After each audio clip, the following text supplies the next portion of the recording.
Le 15 mai 1930, la petite Mary Agnes Moroney, âgée de 2 ans, a disparu soudainement de la ville animée de Chicago. Cet événement mystérieux a captivé l'attention du public à l'échelle mondiale pendant presque un siècle. Après 93 longues années, malgré de fausses pistes et de nombreuses analyses ADN, le sort de l'enfant restait un mystère. Mais après plus de 9 décennies, en 2023, les pièces éparpillées du puzzle ont commencé à s'assembler. Qu'est-il arrivé à Mary Agnes pendant toutes ces années? Comment une avancée tant attendue a-t-elle pu se produire après des décennies de silence? L'affaire d'aujourd'hui nous emmène à Chicago, souvent surnommée la ville des vents. C'est la plus grande ville de l'État de l'Illinois, en Amérique du Nord. Située sur la rive sud-ouest du lac Michigan, Chicago est célèbre pour son horizon impressionnant, son architecture emblématique et sa culture vibrante. La Magnificent Mile abrite des boutiques exclusives, tandis que des quartiers comme Wicker Park et Pilsen regorgent d'expressions artistiques. Commençons par le début. Lorsque Catherine Moroney n'avait que 13 ans et est tombée amoureuse d'un homme de 21 ans nommé Michael Moroney, qui avait voyagé depuis l'Irlande en rêvant d'une vie meilleure aux États-Unis. Malgré la différence d'âge, les cœurs de Catherine et Michael étaient entrelacés, si bien qu'ils ont décidé de se marier en 1923. Ils se sont installés dans une vie douillette, vivant au 2e étage au-dessus d'une épicerie animée au 5200 de la Wentworth Avenue à Chicago, Illinois. Michael était connu pour son travail acharné et sa détermination à construire une vie meilleure pour sa famille. Lorsque Catherine a eu 17 ans, le 9 mai 1928, elle est devenue mère d'une belle petite fille aux yeux captivants, qu'elle a appelée Mary Agnes Moroney. L'année suivante, en 1929, un autre cadeau de joie est arrivé, et ils l'ont appelée Anastasia Moroney. Seulement un an plus tard, en 1930, Catherine était de nouveau enceinte, impatiente d'accueillir leur 3e enfant dans la famille. La famille Moroney, d'origine irlandaise, a traversé des moments économiques difficiles pendant cette période, rendant la vie assez difficile pour eux. C'était pendant la Grande Dépression économique qui a commencé aux États-Unis et a affecté le monde entier. À cette époque, de nombreuses familles et entreprises ont fait face à des difficultés financières, et la famille Moroney n'a pas fait exception. Michael, le père, a perdu son emploi et ne gagnait que 15 $ par semaine en distribuant des tracts, ce qui n'était pas suffisant pour subvenir aux besoins désespérés de trouver un meilleur emploi et d'obtenir de l'aide. Michael a publié une annonce dans le Chicago Daily Tribune. Il espérait que quelqu'un lui offrirait un emploi ou une aide pour subvenir aux besoins de sa famille pendant ces moments difficiles. À cette époque, les journaux avaient des sections spéciales où les personnes et les familles pouvaient demander de l'aide à des individus généreux, des groupes philanthropiques ou des organisations. La famille Moroney a lancé un appel à l'aide dans le journal, espérant une réponse amicale. Malheureusement, 3 longues semaines se sont écoulées sans qu'il n'ait reçu d'aide. Cependant, le mercredi 13 mai 1930, juste après le 2e anniversaire de la petite Mary Agnes, un homme bienveillant nommé Edgar Gilpin, qui travaillait comme infirmier et philanthrope, a remarqué leur annonce et a décidé de répondre. Oui, mes amis, il était prêt à offrir son aide à la famille Moroney en difficulté. Il a offert à Michael un soutien en lui fournissant un costume et une paire de chaussures pour l'aider à trouver un meilleur emploi. La famille Moroney était remplie de joie et de gratitude pour ce petit, mais significatif soutien. Ils ont accepté l'offre par l'intermédiaire de l'agence, ce qui signifiait que leur adresse était partagée publiquement avec d'autres familles dans le besoin. Malheureusement, l'adresse des Moroney est tombée entre les mains d'une femme mystérieuse, ce qui a entraîné des conséquences inattendues. Le 14 mai 1930, Catherine était à la maison avec ses filles Mary Agnes et Anastasia, se préparant à nettoyer la maison. Alors qu'elle lavait le sol, elle a soudainement entendu un coup à la porte et l'a ouverte. Elle a été très surprise de voir une jeune femme élégamment vêtue avec de magnifiques cheveux blonds. La femme portait un élégant costume gris avec des ornements bleus et son chapeau était orné de dentelles également grises. Catherine n'a pas pu s'empêcher de remarquer le collier de perles impressionnant et la montre ornée de bijoux que la femme portait. C'était la première fois qu'elle était envoyée par une travailleuse sociale nommée Madame Henderson pour aider les familles dans leur situation. Catherine n'avait jamais entendu parler de Madame Henderson auparavant, mais elle a pensé qu'il s'agissait peut-être d'une réponse à l'annonce qu'ils avaient publiée dans le journal demandant de l'aide. Catherine croyait sincèrement que la femme était là pour offrir son soutien, alors elle l'a accueillie cordialement chez elle pour parler. Grave erreur, mes amis. La femme apportait de nombreuses provisions, y compris des légumes frais, qu'elle avait achetés à l'épicerie de la rue proche de la maison des Moroney. Elle a admiré les compétences de nettoyage de Catherine et l'a félicitée pour son ambition. Catherine, de son côté, l'a invitée à s'asseoir et elles ont eu une longue conversation. Catherine a partagé tous les problèmes de la famille avec la femme, qui l'a écoutée attentivement et semblait amicale et désireuse d'aider. Catherine a ressenti un sentiment de soulagement et de confort en sachant que quelqu'un était enfin là pour leur donner un coup de main. La femme était gentille, parlant de manière douce et aimable. Elle semblait intelligente et assez bien éduquée. Pendant qu'elle parlait, la femme a remarqué la petite Mary Agnès jouant par terre, et son visage s'est illuminé de joie. Il était évident qu'elle trouvait Mary Agnès adorable et charmante. Bien que Mary et Anastasia soient toutes deux à la maison, l'attention de la femme était uniquement centrée sur Mary Agnès. Elle avait malheureusement perdu sa propre fille l'année précédente. Le cœur de Catherine s'est rempli de compassion pour elle, mais ensuite la conversation a pris un tournant étrange. La femme a fait une demande inhabituelle. Elle a demandé si elle pouvait emmener la petite Mary Agnès avec elle en Californie pour un court moment. Elle a assuré à Catherine que Mary reviendrait en ayant l'air très différente, ronde comme une petite boule de beurre. Catherine s'est sentie incertaine car la femme était une personne qu'elle ne connaissait pas du tout. Et la Californie était assez loin. Par conséquent, Catherine a décidé de ne pas laisser sa petite fille partir avec cet inconnu. Cependant, la femme a donné à Catherine un billet de $2 et a promis de revenir le lendemain. Bien que Catherine soit restée confuse, elle trouvait le comportement et la présence de la femme convaincants. Finalement, elle a accepté de laisser Mary Agnès partir avec elle. Avant que la femme ne parte, Catherine lui a demandé son nom, et après une brève pause, la femme a répondu « Je m'appelle Julia Otis ». Quand Michael est rentré du travail, Catherine lui a partagé avec enthousiasme la visite de Julia Otis. Cependant, Michael a rapidement remarqué que Mary Agnès n'était pas à la maison.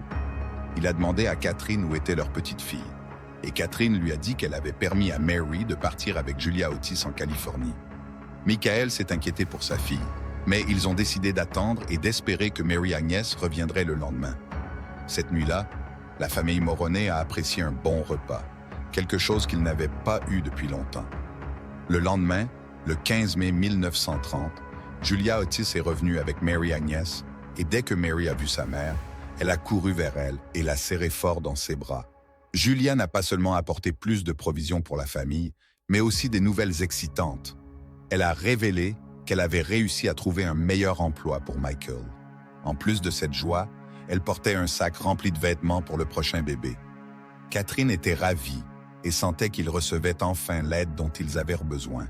La gentillesse de Julia a renforcé la confiance de Catherine en elle, car elle semblait vraiment soucieuse du bien-être de sa famille. À ce moment-là, Julia a fait une autre demande. Elle a demandé à Catherine si elle pouvait emmener Mary Agnès faire des courses à proximité, car les vêtements de la petite fille étaient usés et ses chaussures étaient en mauvais état. Catherine, reconnaissante pour toute l'aide de Julia, a accepté l'idée en pensant que c'était un geste attentionné. Cependant, Mary semblait réticente à partir avec Julia. Elle a commencé à pleurer et s'est accrochée à sa mère, ne voulant pas se séparer d'elle. Malgré cela, Catherine a confié sa fille à Julia, convaincue que tout irait bien. Elles sont allées au magasin, qui se trouvait à une courte distance, et Catherine croyait que personne entendait parler de la lettre. Des témoins se sont manifestés avec leurs histoires sur une femme qui semblait correspondre à la description de Julia Otis. Un membre du personnel du grand magasin Goldblatt's, situé à environ 12 km de la maison des Moroney entre les avenues Ashland et Chicago, s'est présenté et a mentionné qu'une femme ressemblant à Julia avait acheté une grande quantité de vêtements pour bébé en utilisant un billet neuf de $50 du magasin. Curieusement, ces vêtements étaient les mêmes que ceux que Julia avait donnés à Catherine pour son prochain bébé. Une autre femme s'est présentée et a informé la police que le 15 mai 1930, elle avait été témoin d'un incident inhabituel dans un magasin du centre de Chicago. Elle a vu une femme avec une petite fille, et il semblait que la femme était anxieuse en dictant une lettre à une femme plus âgée. Cela a attiré l'attention, car écrire la lettre était une tâche qu'elle aurait pu faire elle-même. La police n'a pas réussi à déterminer l'identité de la femme plus âgée. On ne sait pas si Julia a utilisé la femme plus âgée pour écrire la lettre, peut-être pour dissimuler son écriture, ou si la femme plus âgée avait un lien avec Julia. Le 19 mai 1930, la famille Moroney a reçu une autre lettre, cette fois d'une femme nommée Madame Alice Henderson, qui prétendait être la cousine de Julia Otis. Dans la lettre, Alice expliquait que Julia avait vécu de nombreuses pertes récemment. Son mari et son fils étaient décédés l'année précédente. Alice mentionnait que Julia se sentait très seule et était émotionnellement fragile, au bord de l'effondrement. Son médecin lui avait recommandé un voyage en Californie pour améliorer son état mental. Julia avait décidé d'emmener Mary Agnes avec elle, car elle voyait en elle sa fille disparue. Alice pensait que cela offrirait un soulagement à Catherine dans la gestion des enfants, lui permettant de se concentrer sur le nouveau bébé. Elle assurait que Mary Agnes serait ramenée saine et sauve une fois que Julia irait mieux. Alice a également mentionné qu'elle continuerait à fournir de l'aide à la famille Moroney. Catherine a partagé cette lettre avec les autorités et a également raconté un incident qui s'était produit le jour où Mary Agnes avait été enlevée. Après le départ de Julia, un homme âgé se présentant comme travailleur social avait rendu visite à Catherine. Catherine pensait qu'il pourrait avoir des indices sur Julia, mais lorsqu'elle a mentionné qu'elle appellerait la police et lui a demandé d'attendre, l'homme s'est éloigné rapidement et a disparu. Ce fut une rencontre déconcertante que Catherine avait oubliée au milieu de toutes ses préoccupations pour Mary Agnes. Les enquêteurs ont trouvé cette révélation soudaine intrigante et se sont demandé pourquoi Catherine ne l'avait pas mentionnée plus tôt. Elle a expliqué que, sous le stress, elle avait négligé cette rencontre particulière avec l'homme mystérieux. La police a également trouvé quelque chose d'inhabituel. 2 lettres qui semblaient avoir été écrites par la même personne, mais envoyées par 2 femmes différentes à des jours séparés.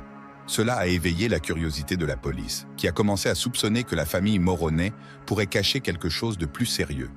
Ils ont pensé que la famille pourrait inventer des histoires pour dissimuler une vérité plus sombre. Ils ont même envisagé la possibilité que Mary Agnes ait pu être blessée ou même tuée par ses parents. La police a arrêté Catherine et Michael et les a interrogés sur un éventuel meurtre de Mary Agnes. Cependant, le couple a maintenu fermement son récit du kidnapping de leur fille. Après 1 heure d'interrogatoire, ils ont été autorisés à rentrer chez eux. La recherche de Mary Agnes par la police n'a donné aucun résultat et, avec le temps, les progrès dans l'affaire se sont ralentis, sans nouvelles pistes. Mais juste au moment où la communauté commençait peut-être à oublier Mary Agnes, quelque chose de significatif s'est produit 1 an plus tard, en 1931, à Rockford, Illinois. Cette découverte a offert une nouvelle perspective sur l'affaire. Le jeudi 23 juillet 1931, environ 14 mois après l'enlèvement, des personnes ont rapporté avoir vu une fille qui ressemblait beaucoup à Mary Agnes à Rockford, Illinois. Une femme amérindienne nommée Martha Thompson, qui était assez âgée, a été vue poussant un landau. À l'intérieur du landau se trouvait une petite fille blanche de 3 ans et elle se dirigeait vers l'ouest. La police a décidé d'interroger Martha à ce sujet.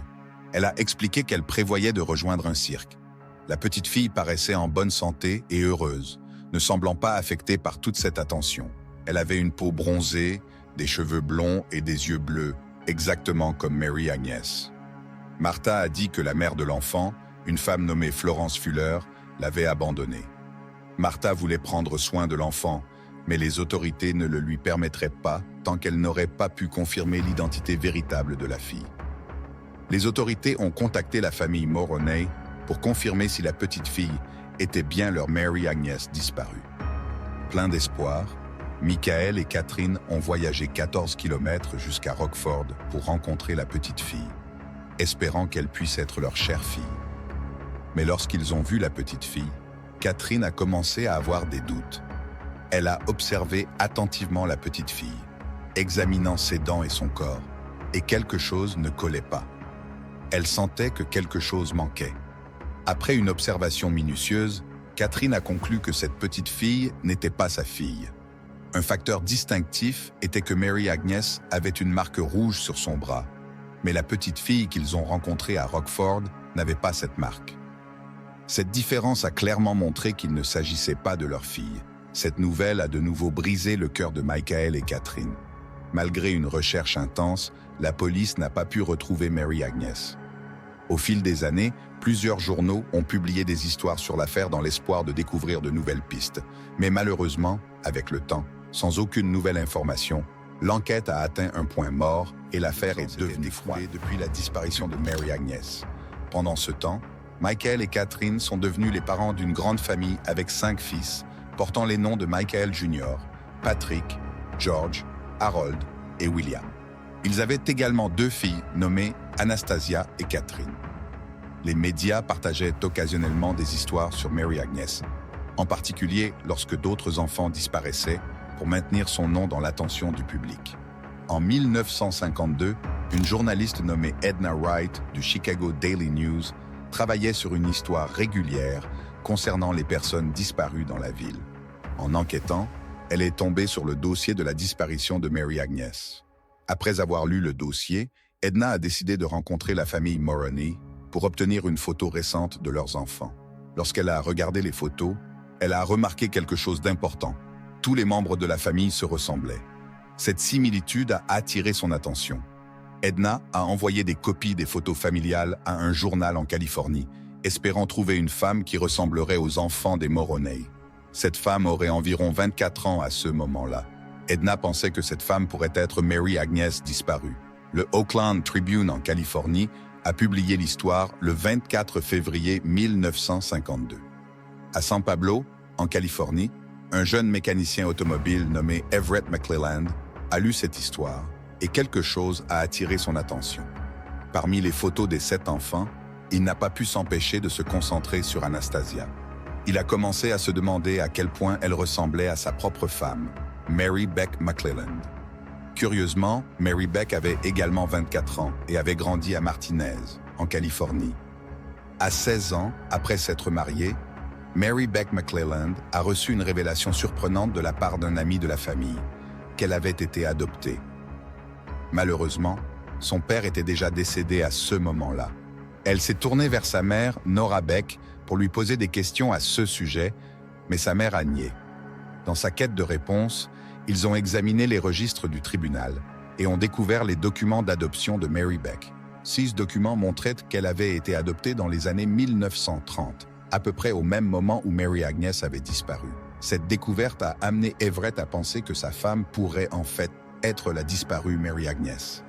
Ému par cette possibilité, il a contacté le Oakland Tribune en Californie pour partager ses réflexions sur la ressemblance de sa femme avec la famille Moroney et sur le fait qu'elle pourrait être la disparue Mary Agnes. À l'époque, ils ne disposaient pas de la technologie pour réaliser des tests ADN comme aujourd'hui. Ils ont donc dû utiliser d'autres méthodes basées principalement sur des théories. Ils ont prélevé des échantillons de sang de Michael, Catherine et Mary Beck et ont effectué plus de 124 tests avec ces échantillons. Ils ont également observé leurs traits faciaux et les ont comparés.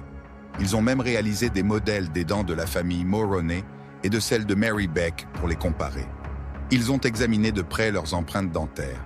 Les experts en empreintes digitales ont également comparé les empreintes digitales et celles de la paume de Mary Beck avec celles de la famille Moroney. Tous ces tests et examens ont montré que Mary Beck partageait de nombreuses caractéristiques familiales avec la famille Moroney, ce qui laissait penser qu'elle pouvait vraiment être Mary Agnes. Mary Beck s'est rendue à Chicago pour rencontrer la famille dont elle avait été séparée pendant si longtemps. Catherine, qui avait alors 40 ans et avait attendu le retour de sa fille aînée, Mary Agnes, à la maison. Quand Mary Beck et Catherine se sont vues pour la première fois, leurs yeux se sont remplis de larmes. Une photo a été prise d'elle, s'étreignant étroitement. Il semblait que le mystère avait enfin été résolu après 22 ans d'attente. Cependant, Nora, la mère adoptive de Mary Beck, était convaincue que Mary Beck n'avait pas été enlevée, mais adoptée. Nora a expliqué qu'elle avait été mère d'accueil et connaissait bien Mary Beck avant qu'elle ne soit officiellement adoptée. Un autre individu, le docteur U.W. Marythrew, un médecin en Californie, a affirmé qu'il avait mis Mary Beck au monde le 17 novembre 1927 et qu'elle avait passé ses 2 premières années dans un orphelinat avant d'être adoptée. De plus, un détail important manquait. Mary Agnès avait une cicatrice d'une opération de hernie à son nombril, mais cette cicatrice n'était pas présente chez Mary Beck. Malgré toute la confusion et l'incertitude, la famille Moroney acceptait encore Mary Beck comme faisant partie de leur famille. Mary Beck et Anastasia sont rapidement devenues des amies proches car elles se ressemblaient beaucoup. Elles s'habillaient même de manière similaire et avaient la même taille de chaussures. Malgré l'opinion positive de Catherine sur Mary Beck, des doutes subsistaient dans son esprit quant à savoir si Mary Beck était réellement sa fille perdue, Mary Agnès. Dans une interview accordée à un journal, Catherine a affirmé avec insistance que Mary Beck n'était pas la fille qu'elle avait tant attendue. En 1957, Michael, alors âgé de 58 ans, est décédé, emportant avec lui son cœur lourd, chargé par la perte de sa chère fille, car il n'a jamais pu accepter Mary Beck comme étant Mary Agnès. Catherine a lutté contre une dépression qui l'a poursuivie pendant des années. Tragiquement, elle a quitté ce monde en 1962, à l'âge précoce de 49 ans, marquant la fin d'un voyage construit sur la confusion et l'incertitude. Au fil du temps, Mary Beck a continué à maintenir le contact avec la famille Moroney. Elle a passé sa vie avec eux et est finalement décédée en 2005, atteignant l'âge de 77 ans. Cependant, tout au long de sa vie, elle n'a jamais pu être certaine de savoir si elle était vraiment Mary Agnès. Puis, 3 ans après son décès, sa famille a décidé de réaliser un test ADN pour enfin résoudre la question de sa connexion avec la famille Moroney. Les résultats du test ont révélé que l'ADN de Mary Beck ne correspondait pas à celui de Catherine et Michael, ce qui a clairement montré que Mary Beck McClellan n'était pas Mary Agnès. Malgré tout cela, l'affaire est restée ouverte pendant les 14 années. Un détective nommé José Rodriguez du bureau du shérif du comté de Cook a été chargé d'enquêter sur l'affaire de Mary Agnès. Cela faisait partie d'un projet dirigé par le shérif Tom Dart, centré sur la recherche de personnes disparues. Dart et Rodriguez se sont assis ensemble pour aborder le mystère séculaire. C'était l'affaire de personnes disparues la plus ancienne de l'histoire de Chicago. Pour commencer leur enquête, ils ont recherché les rapports de police originaux. Ils ont décidé de créer un arbre généalogique et de retrouver autant de membres de la famille Moroney que possible. Rodriguez a partagé qu'il avait commencé à rechercher des membres de la famille de Mary Agnès qui n'étaient pas dans l'arbre généalogique. Ils ont également poursuivi leurs recherches en ligne et ont trouvé un forum où quelqu'un s'identifiait comme un Moroney et cherchait à établir un contact. Le détective a découvert une piste intéressante. Certains membres de la famille Moroney avaient des comptes chez des entreprises de tests ADN comme Ancestry. Ils ont décidé de demander à ces membres de la famille d'envoyer leurs échantillons d'ADN pour analyse. Étonnamment, la famille a accepté et a volontairement envoyé leur ADN pour les tests. Dans les résultats des tests, le détective Rodriguez recherchait des noms inconnus qui pourraient être liés à la famille Moroney. Curieusement, il a découvert Lori Hart, qui s'est révélée être une cousine au 3e degré de la famille Moroney. Lorsqu'il a contacté Lori, elle a révélé que, des 3 enfants de sa grand-mère, Terry Arnold était la seule qui avait survécu. Lorsque le détective Rodriguez a rencontré Terry, il lui a montré les résultats de l'ADN et toutes les preuves qu'il avait rassemblées pour démontrer sa connexion avec la famille, car elle avait toujours été convaincue que la famille de sa grand-mère venait de Pologne. Elle était presque certaine que le détective devait se tromper. Cependant, après réflexion, elle a accepté de faire un test ADN pour découvrir la vérité. Lorsque les résultats de l'ADN sont arrivés, Terry a été vraiment surprise. Ils indiquaient qu'elle était principalement d'ascendance irlandaise, ce qui était inattendu pour elle. Encore plus intriguant, les résultats montrèrent des liens génétiques significatifs entre Terry et de nombreux cousins Moroney, identifiés par Rodriguez. Cela suggérait fortement que Terry était en réalité la cousine de la famille Moroney. Lorsque le détective Rodriguez a demandé le nom de sa mère, qui pourrait être la véritable Mary Agnès, Terry a révélé que le nom de sa mère était Jeannette Burchard. Née le 14 avril 1928, la vie de Jeannette Burchard a pris quelques tournants inattendus. Élevée par sa mère, Jeannette Celarek Derris Anderson, et son beau-père, Frank Derris, elle a été éduquée avec de solides valeurs catholiques. Jeannette a grandi bien éduquée et a ensuite passé plus de 50 ans à travailler comme infirmière dévouée. Jeannette s'est mariée pour la première fois avec Edward Jennings dans les années 1940 et ils ont eu ensemble 3 enfants. Des décennies plus tard, après avoir connu des hauts et des bas dans la vie, elle a trouvé l'amour une fois de plus et s'est mariée avec Earl Bouchard. Les 2 époux sont décédés. En plus de sa fille Terry Arnold, Jeannette était la mère de Barbara Joan Jennings et Edward Clifton Jennings Jr., qui sont tragiquement décédés eux aussi, ajoutant une touche tragique à son histoire. Jeannette a toujours ressenti un lien particulier avec Chicago, car elle visitait occasionnellement la ville, le lieu où une partie du puzzle de sa vie était cachée. Dans un retournement intrigant, le beau-père de Jeannette, Frank Derris, a une fois insinué que la femme qu'il avait élevée n'était pas sa mère biologique, laissant une question persistante qui n'a jamais été entièrement résolue. Ce mystère a troublé Jeannette tout au long de sa vie, mais malheureusement, elle a quitté ce monde en 2003 à l'âge de 73 ans, sans avoir eu la chance de renouer avec la famille qu'elle avait perdue. Enfin, après 93 ans d'attente, l'unité des affaires non résolues a annoncé que la plus ancienne affaire de Mary-Agnès Moroney était close. Après un certain temps, Arnold, la fille de Mary-Agnès, et la famille Moroney ont eu de nombreuses conversations et ont exprimé leur joie mutuelle de se connaître. Arnold a même partagé des photos de sa mère avec ses nouveaux cousins. Elle est fermement convaincue que sa mère aurait accepté l'idée de faire partie de cette famille élargie en savourant le sentiment d'appartenance. Arnold est persuadé que si sa mère était vivante aujourd'hui, elle se serait connectée avec les Moroney pour partager cette nouvelle connexion et la joie qu'elle apporte. Et toi, qu'en penses-tu de cette affaire? Qui était vraiment Julia Otis et quelle était sa motivation? À ce stade, n'as-tu pas encore vu cet autre crime? Je ne le manquerai pas, hein?